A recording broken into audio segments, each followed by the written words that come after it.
नमस्कार, खबरों का पंचनामा देख रहे हैं आप। मैं हूं आपके साथ पूजा। हम लेकर आए हैं देश और दुनिया की 5 बड़ी खबरें, जिस पर चर्चा के लिए मेरे साथ स्टूडियो में मौजूद हैं कैपिटल टीवी के editor in chief doctor Manish Kumar. Doctor साहब, बहुत बहुत स्वागत है आपका। धन्यवाद। सबसे पहले नजर हेडलाइंस पर। 2024 के लिए बीजेपी के मिशन बंगाल का शंखनाद। 2 दिनों के दौरे पर कोलकाता पहुंचे अमित शाह और जेपी नड्डा। पार्टी नेताओं के साथ की अहम बैठक, तैयारियों का लिया जायजा। विपक्ष के पीएम कैंडिडेट को लेकर तकरार तेज। शरद पवार ने फेल कर दिया ममता केजरीवाल का प्लान। शरद पवार ने कहा, इंडिया को पीएम फेस की कोई जरूरत नहीं। बिहार में बड़े सियासी उलटफेर की हलचल तेज। जेडीयू प्रमुख पद से ललन सिंह का इस्तीफा। 29 दिसंबर की मीटिंग में नीतीश चुनेंगे नया कमांडर। सनातन विरोधी स्वामी प्रसाद मौर्य ने फिर उगला जहर। कहा, हिंदू धर्म नहीं धोखा है। दिल्ली पुलिस में शिकायत दर्ज। बयान पर बीजेपी हमलावर। जिन्हें रेड माइनर्स बताकर मिले अरविंद केजरीवाल और लूटी वाहवाही, वो निकले फर्जी। 41 मजदूरों की जान बचाने वालों ने खोली केजरीवाल की पोल।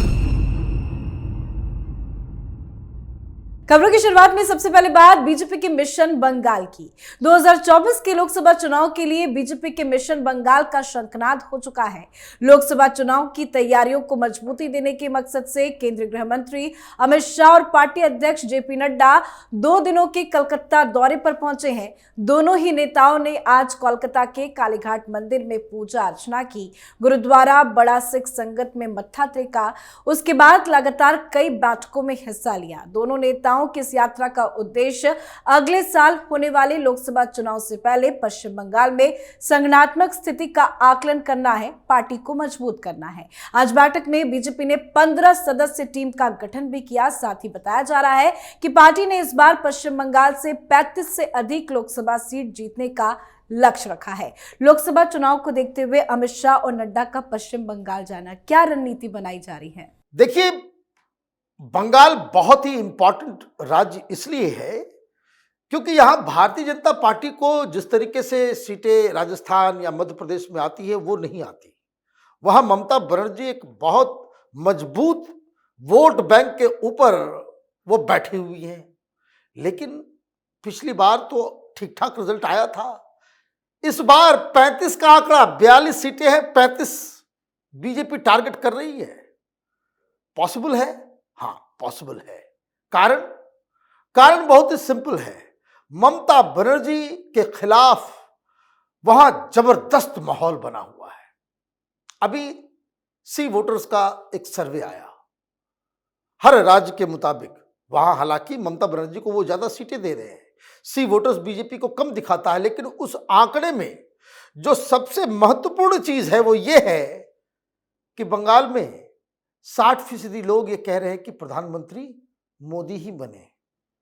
ममता बनर्जी कहीं आसपास भी कॉम्पिटिटिव, जब बंगाल के लोग ममता बनर्जी को प्रधानमंत्री के रूप में नहीं देखना चाह रहे, तो आप ये समझिए कि भारतीय जनता पार्टी के जो बड़े सबसे वरिष्ठ लीडर्स हैं वो क्यों आज काली मंदिर से जो है इन्होंने पूजा पाठ करके चुनाव अभियान की शुरुआत की।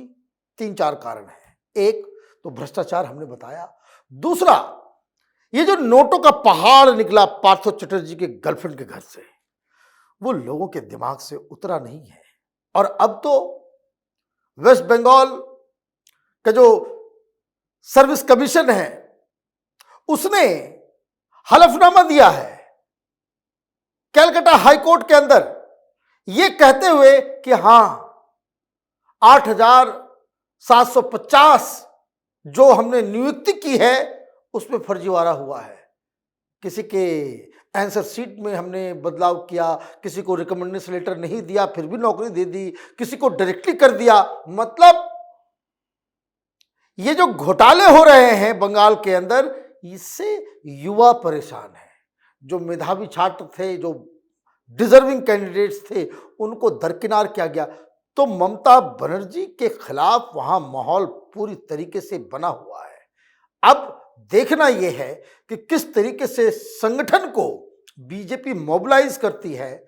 तो ये जो 35 का आंकड़ा रखा जा रहा है, इट इज नॉट इम्पॉसिबल। जी, तो बीजेपी मिशन 2024 के लिए मैदान में उतर आई है। पीएम मोदी का चेहरा आगे है, पर विपक्ष में पीएम की उम्मीदवारी को लेकर जमकर तकरार है। 19 दिसंबर को विपक्षी गठबंधन की दिल्ली में हुई बैठक के दौरान ममता बनर्जी और केजरीवाल ने मल्लिकार्जुन खड़गे को गठबंधन के प्रधानमंत्री पद का उम्मीदवार घोषित करने का प्रस्ताव रखा था, जो कि उनकी बड़ी चाल थी। इसको लेकर गठबंधन के किसी अन्य सहयोगी तो छोड़ ही दीजिए, खुद कांग्रेस ने ही खड़गे के नाम का समर्थन नहीं किया था और अब शरद पवार का इस पर बड़ा बयान सामने आया है।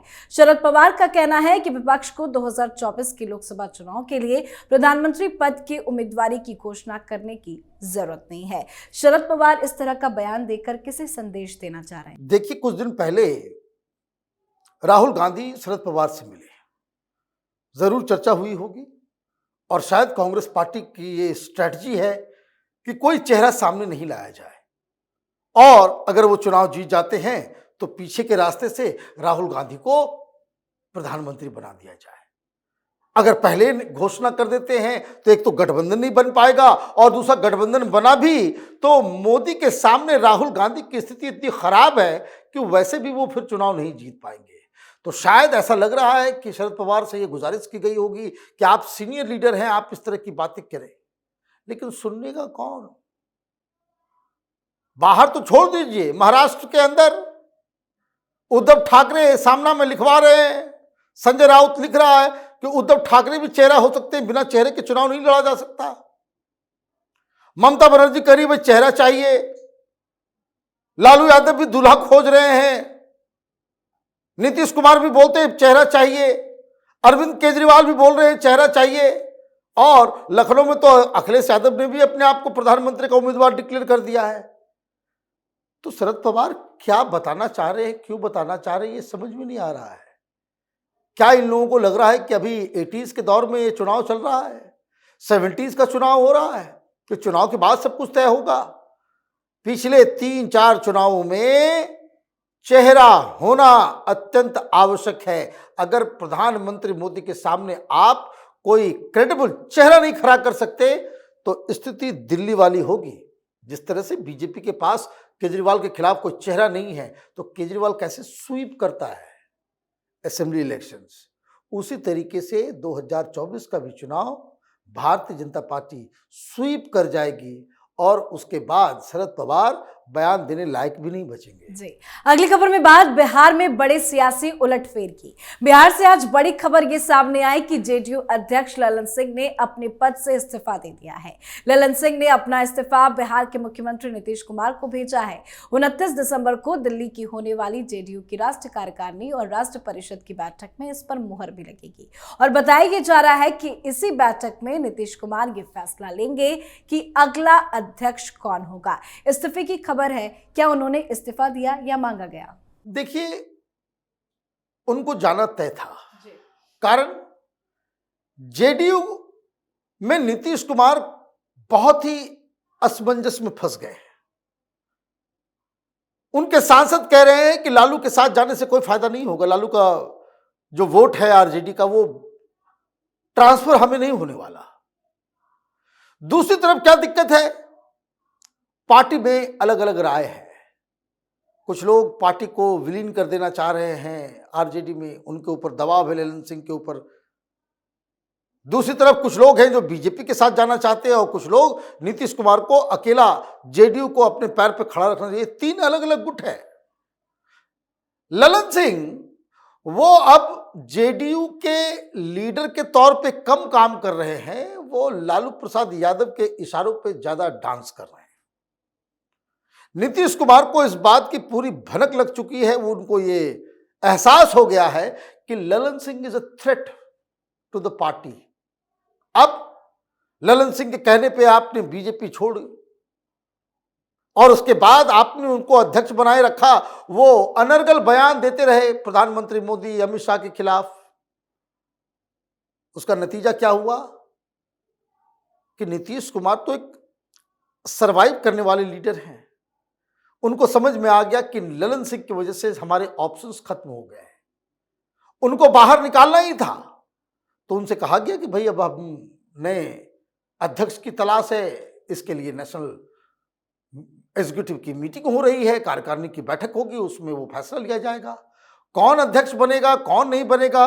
दो तरह की खबरें आ रही है, एक नीतीश कुमार खुद अध्यक्ष बनना चाहते हैं, लेकिन जो जानकारी आ रही है वो ये कि अशोक चौधरी को बहुत ज्यादा पावरफुल लीडर बना करके नीतीश कुमार पेश करने वाले हैं। अगली खबर में बात सनातन विरोधी स्वामी प्रसाद मौर्य के जहरीले बयान की। स्वामी प्रसाद मौर्य ने एक बार फिर से हिंदू धर्म को लेकर आपत्तिजनक बयान दिया है। इस बार उन्होंने कहा है कि हिंदू धर्म धर्म नहीं धोखा है। उनके इस बेतुके बयान को लेकर एक बार फिर से बवाल बढ़ गया है। बीजेपी कह रही है कि मौर्य अपना दिमागी संतुलन खो बैठा है, तो इस पर डिंपल यादव ने कहा कि उनका व्यक्तिगत बयान है, पार्टी से इसका लेना देना नहीं है। तो इधर दिल्ली में स्वामी प्रसाद मौर्य के खिलाफ शिकायत दर्ज की गई है। क्यों बार बार स्वामी प्रसाद मौर्य की तरफ से इस तरह के जहरीले बयान सामने आते हैं? देखिए, ये पॉलिटिशियन है, ये आदमी, ये इसको धर्म का एबीसीडी मालूम है। खामखा इनको जो है बढ़ा चढ़ा करके पेश किया जा रहा है, कोई बहुत बड़ा पिछड़े वर्ग का कोई लीडर है, कुछ नहीं है। अपने हिसाब से तो ये चुनाव जीत नहीं सकता, लेकिन इसका इस्तेमाल कौन कर रहा है? इसका इस्तेमाल अखिलेश यादव कर रहे हैं। डिंपल यादव ये कहें कि उनका पर्सनल मसला, ये होता नहीं है राजनीति में। वहां 1 तारीख से शुरू होने वाला है, पूरे यूपी के अंदर राम राम की गूंज सुनाई देगी, तो भाई मुस्लिम तो नाराज होगा। मुसलमानों के खिलाफ ये जो मुस्लिम वोट के लिए पूरी राजनीति अखिलेश यादव जो करते हैं, उनको खुश करने के लिए कि किसी न किसी से तो बयान दिलवाना ही पड़ेगा। तो 2 पेटेंट आदमी हैं अखिलेश यादव के, एक बर्ग है और दूसरा ये मौर्य है। इसको टाइम टू टाइम फोन करके कहा जाता है कि भाई अब अपना जो है मुंह ऑन कर दो, वॉल्यूम दे दिया जाता है, मीडिया को बुला दिया जाता है और इस तरह का विवादित बयान दे दिया जाता है। लेकिन इस वक्त जो बयान आया है उससे संत समाज बड़ा नाराज है। एफआईआर तो दर्ज हो ही गई है। अब बहुत सारे अयोध्या के संतों को मैंने सुना ये कहते हुए कि मौर्य के घर में बुलडोजर चले। अब ये तो सरकार जाने, लेकिन बार बार हिंदुओं का इस तरह से अपमान करना और उसके ऊपर राजनीतिक रोटियां सेकना, ये अखिलेश यादव को बड़ा महंगा पड़ने वाला है। एक बार गलती होती है, 2 बार होती है, बार बार ये रणनीति का हिस्सा बन जाता है। अखिलेश यादव को ये लग रहा है कि वो जरूरत से ज्यादा चालाक हैं और जनता बेवकूफ जो इस तरह की चीजों के पीछे की कहानी नहीं समझ सकती, तो ये बहुत बड़ी गलती अखिलेश यादव कर रहे हैं। जी, आज की आखिरी खबर में अरविंद केजरीवाल के एक और झूठे दावे की। उत्तराखंड की सिलक्यारा सुरंग में फंसे 41 मजदूरों को बाहर निकालने में 12 रेड हॉल माइनर्स ने अहम भूमिका निभाई थी। इसके बाद दिल्ली सरकार ने दावा किया था कि मुख्यमंत्री अरविंद केजरीवाल ने 2 दिसंबर को इन रेड होल माइनर्स से मुलाकात की थी, लेकिन अब इन माइनर्स ने दावा किया कि उन्होंने केजरीवाल से कोई भी मुलाकात नहीं की। ये खबर उन्हें सोशल मीडिया के जरिए ही सुनने को मिली। एक और झूठ केजरीवाल का एक्सपोज्ड हो गया। अब क्या कहा जाए? केजरीवाल को तो मैं बार बार कह रहा हूं कि ये शख्स हिंदुस्तान की राजनीति का नटवर लाल है। पता नहीं किससे किससे मिल लिया, उसको रेड माइनर्स बता दिया, पता नहीं ये क्या। ये देखिए, बात बहुत सिंपल है। ये आदमी जीता ही है मीडिया में बने रहने के लिए। खबरों में उसकी तस्वीरें छप जाए, उसके नाम से खबरें छप जाए, टेलीविजन में उसको दिखा दिया जाए, इसके लिए कुछ भी नीचता ये कर सकता है। आप ये समझ लीजिए, क्लियर कट। इसकी पूरी रणनीति यही होती है कि किस तरीके से वो मीडिया में बना रहे। तो उसी चक्कर में वो मीडिया में बने रहने के लिए कि सारे लोग वो लाइव चल रहा था, लगातार सारी चीज़ें हो रही थी। जब सब कुछ हो गया तो लोगों ने बहुत बधाइयाँ दी। लोगों को लगा कि भाई प्रधानमंत्री मोदी अगर नहीं होते तो ये लोग जिंदा वापस नहीं आ सकते थे। तो इन्होंने एक नया शगुफा छोड़ा, सारे अखबार वालों ने छापा था। आप देखिए मीडिया की हालत, किसी ने वो इन्वेस्टिगेट नहीं किया कि रैट माइनर से मिल रहे हैं या किसी दलालों से जाकर के इसने मुलाकात कर ली, तस्वीरें खिंचवा ली, पता नहीं क्या क्या कर लिया।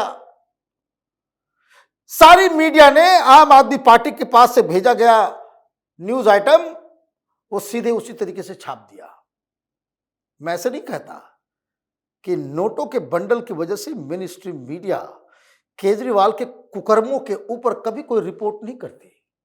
जो आदेश आता है आम आदमी पार्टी के कार्यालय से, दिन तो दिन रात तो रात छापो, तो ये जो है एक पालतू जानवरों की तरह ये मीडिया जो है बिल्कुल ओबीडियंट बन के उन खबरों को छाप देते हैं। ये काम मानस को सामने आकर के नहीं कहना था कि हमारी मुलाकात नहीं हुई। ये पत्रकारों का, जो लोग उस खबर को छाप रहे थे, उनकी जिम्मेदारी थी कि वो इन खबरों को वेरीफाई करें। तो खैर, अभी इलेक्शन तक इस तरह की खबरें बहुत चलती रहेगी। बिल्कुल, बहुत बहुत धन्यवाद बातचीत के लिए। धन्यवाद। खबरों का पंचनामा में आज के लिए फिलहाल इतना ही। देश विदेश की बाकी खबरों और उनके सटीक एनालिसिस के लिए देखते रहिए कैपिटल टीवी। हमें लाइक कीजिए, शेयर कीजिए और कैपिटल टीवी को सब्सक्राइब कीजिए। नमस्कार।